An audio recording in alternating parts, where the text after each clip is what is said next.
So one is during our preparation, this will be more relevant to you now that I've given a fair idea of the district and the administration there and the things that you are supposed to do. The connection between what you did during your preparation days and what actually is being followed, or what carry forward, what can be carry forward in the implementation process. So first and foremost thing is, when you are preparing, the planning is the most important part. So any scheme, any implementation, any order that comes to the collector or the departmental head, it's important that it should be planned in a very detailed manner, and the clear guidelines, clear procedures, clear performance indicators and the monitoring mechanism has to be conveyed. So that habit actually comes from our preparation days. So when we actually have our planning during our preparation days, when we are studying, we should prepare in such a way that we are planning to get successful. Similarly, we have to carry forward that planning. Next part is the challenges that we have in implementation. Maybe it might be the geographical challenges, let's say very remote areas, or we have challenges like let's say some interference from other, where there are local dynamics that is there, some other aspects of implementation, there are problems, there lack of capacity, lack of something. So at that time, it's important that you should be able to deliver. So you should have that perspective that these are the problems that this area has, and there will be problems in the implementation process, and then we'll have to plan in advance and then make available all the resources. So that is important. So planning that we have and we've been doing during our preparation phase, that actually continues through. The other important part is, see, you being skilled is not just enough for us. Let's say when I am skilled for this job, but it's important that I'll be delivering through different departments and different people. So to train them and motivate them, it's important that you should have those standards and qualities, that you have those communication skills to communicate what are your targets that you're setting, what is the goal that these people should complete, what are the capacities, what are the resources that should have, what they should mobilize. Let's say, for example, we take this COVID in question. So the pandemic, as it was about to spread across the country, we had the lockdowns, we had the initial lockdown of 1 day, and then we went for implementing lockdowns. So we had to preempt all the possibilities that were there. If people from outside coming, how we'll be tracking them, what are the resources we have, how we'll be creating the isolation center, quarantine centers, how we'll be tracking them. So we had a core team that was formed in our district, and then we planned how the people will be reached out, people coming from different parts of the country as well as other countries, then tracking them every day, monitoring their health. If somebody is getting some symptoms, moving them to the respective hospitals as per protocol.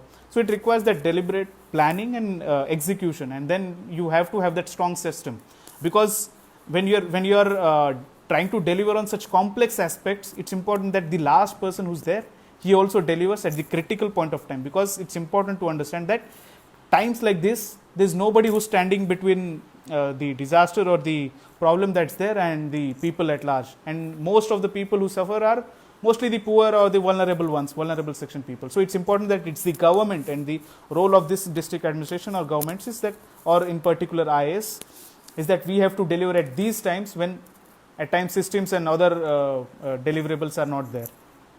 So what are the qualities that I feel was important is, one is this planning and execution part, where capacity building is another important aspect. The other part is professionalism and integrity.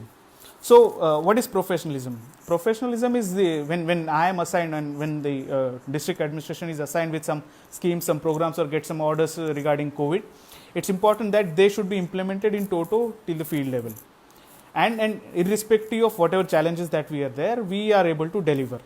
So in these things, this professionalism between the whole system should be there, and that can only happen when we have capacity building, when we motivate our staff. See, in the tough times of COVID, it was very difficult for upholding the morals of the field level functionaries, because they were working 24/7, and then they look up to you, because obviously you are the guiding force in the district. You should motivate them, you should see that they are also taken care of. So in that sense, that what we promise at the district level, and what the schemes and administration, whatever work we are doing at the district level, it reaches out to people, and without any deviations, without any leakages, without any problems as such. The next important factor in carry forward that we do is from preparation to our current services, the aspect of emotional intelligence that we have studied. I feel it's one of the most crucial aspect that we carry forward. Because emotional intelligence, I feel when you are at the helm of affairs, you are taking some decisions. It's important that while taking decisions, it's important that how they are communicated to your people. Sometimes decisions are taken at very higher level, sometimes they're taken at district level, but that decision has to be executed properly, and to execute that, it has there we have to communicate to people. And when we are taking those decisions, understanding of the ground realities. So that's why I say emotional intelligence is very important, because you're aware of what are your capacities, not only yourself but your system. What are the limitations that you have, and what is the way forward, what are the resources available, and how you are going to take that decision, how you are going to motivate those people, and how we are going to get it delivered. Because when we are talking about government, we are actually responsible for delivering services that are being promised, and when we are delivering, it has to be delivered properly. So whatever challenges, maybe regional challenges, local politics, or maybe other biases that our society has, all those can have to be tackled in such a way that you emotionally so one has to be like emotionally intelligent and take prudent decisions. Prudent, when I say prudent, it is important that you understand the local dynamics and see that the things are delivered.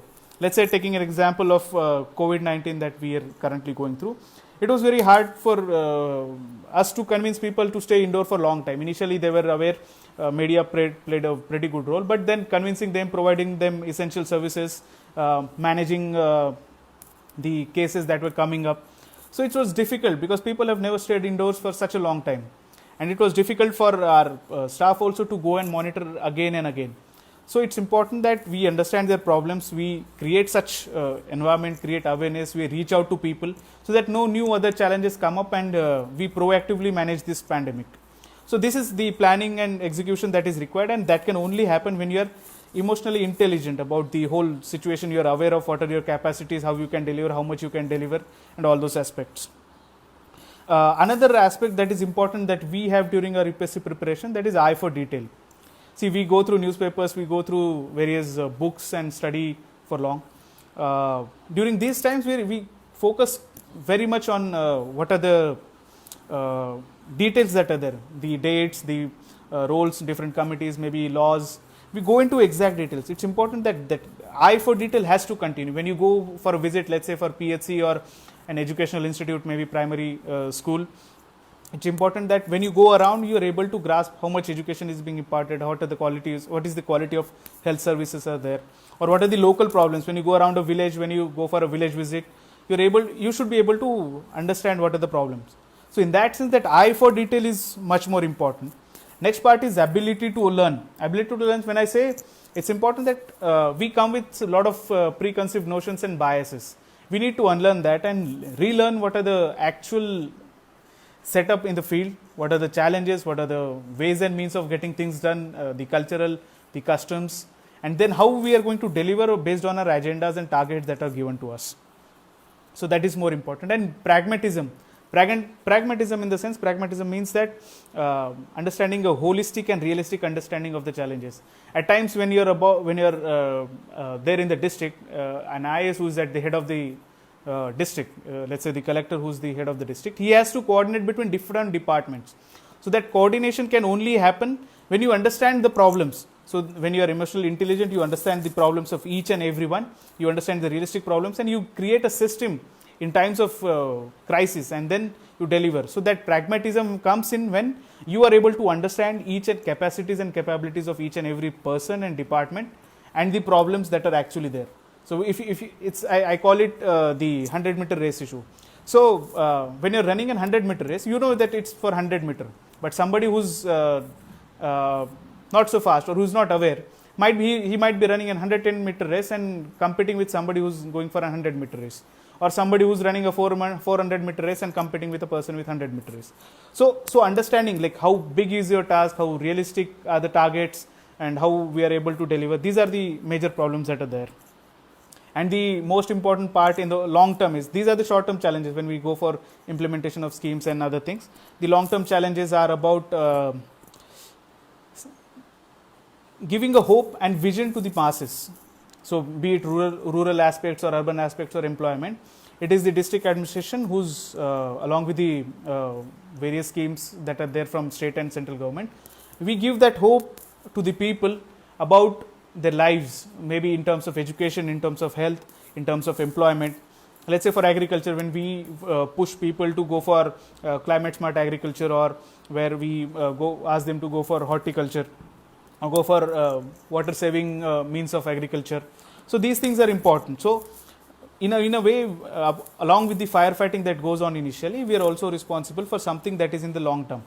So this is the whole thing that generally happens, and along with that we have some aspects of innovation. When you are at the grassroots level, when you are able to understand what is actually happening, we get an understanding of the problem in a realistic way, and then we are able to come up with solutions.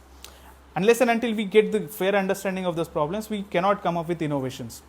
So we talk of innovation environment, that is, and the ecosystem that have been coming up across the country, but unless and until you understand those actual problems, you will not be able to deliver. And when at this helm of affairs, when somebody like IAS or district collector or maybe additional collectors who are there, or COZP that we have in Maharashtra, they are able to understand these problems, and then they will be finding out solution. Or otherwise what will happen is, we have a book, textbook solutions that we keep talking about or keep writing in our examinations, but that are far from realistic. So understanding that part is important. And out of all things, when it comes to a person, it's important that we are happy, we are satisfied about our job. So the service in the sense gives a lot of satisfaction. When you go to the field every day, you see different challenges. The diversity itself is satisfying, because you are not doing any monotonous job. Every day you have new challenges in front of you, and you'll be delivering on them. You'll seeing what can be done, what are the challenges there, and it gives a lot of satisfaction at the end of the day, because you contribute to the society, to the well-being, to the welfare of society, and contribute to driving away the various evils that are there in the villages. And that gives satisfaction. When I compare my job with the private sector, which is like most of you would be deciding as to whether to continue in private or go for civil services or not. See, it's not about money. I didn't come into service for money. It's there are fair enough pays and perks of being into service, and the creature comforts are taken care, and there's no issue about it. But then the larger perspective, the goal and vision that we have is to contribute positively into society.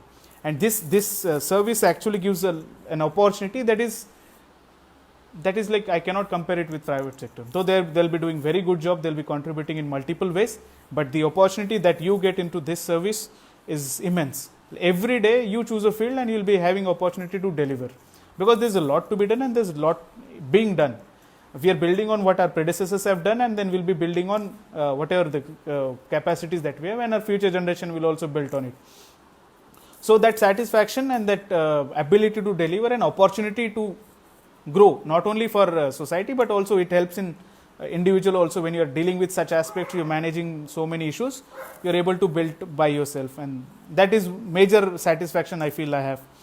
And they say in terms of satisfaction, when we look back, I say I always have had this thing that I used to call as Sinhavalokan. Marathi ek shabd hai Sinhavalokan. That is like introspection, self-introspection. When you are preparing for your examinations, after let's say a week of preparation or a month of preparation, you look back, how much you have studied, what you have studied, are you going in right direction, is it sufficient, do you need to tweak your strategies, do you need to change your books, or different aspects like do you need to go for better time management and everything. So that is what it is. But when we are judging ourselves, we judge by when we leave a place, what systems we are putting there. So when a person actually leaves the place, when an officer actually leaves the place, it's important to understand what are the system that he has put in place. Has he solved a lot of problems? What are the new initiatives that they have taken up? And it's like a self-introspection for us also. We keep doing it on regular basis, because when somebody has to develop and grow and deliver, it's important that our path has to be vetted, or our path has to be verified whether we are on right track or not.